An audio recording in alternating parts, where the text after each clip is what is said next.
গায়ে হাত দেওয়া হয়েছে? মহিলাদের গায়ে হাত দেওয়া হচ্ছে, এটা কোন আর্টিকেলে লেখা আছে? কোন আর্টিকেলে লেখা মহিলাদের গায়ে হাত দেওয়া হচ্ছে বলুন? আজকে স্যার আমাকে লয়ের আর্টিকেল বোঝাচ্ছে, আমি একজন ল স্টুডেন্ট হয়ে বলছি কোন আর্টিকেলে লেখা আছে মহিলাদের গায়ে হাত দেওয়া উচিত?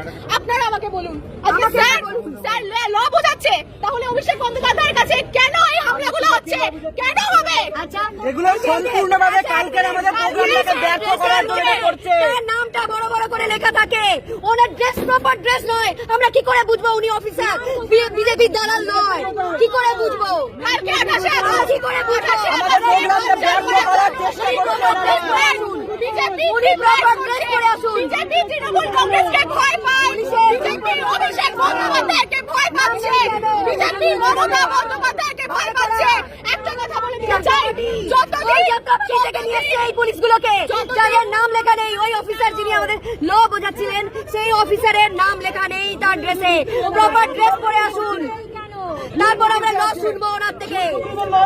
অভিষেক বন্দ্যোপাধ্যায়কে যতদিন না ছাড়া হবে, যতক্ষণ অব্দি আটকে রাখা হবে, তৃণমূল ছাত্র পরিষদ এইখানে গেটে অপেক্ষা করবে। আজকে দেখা যাক। আপনারা যখন গায়ে হাত দিয়েছিলেন তখন কোর্টের থেকে ল পারমিশন নিয়ে এসেছিলেন মহিলাদের গায়ে হাত পুলিশ দিয়েছিলেন? অফিসার যিনি আমাকে এতক্ষণ ল বোঝাচ্ছিলেন, তার নাম লেখা নেই। আমরাও জানি। দিতে আপনারা মহিলা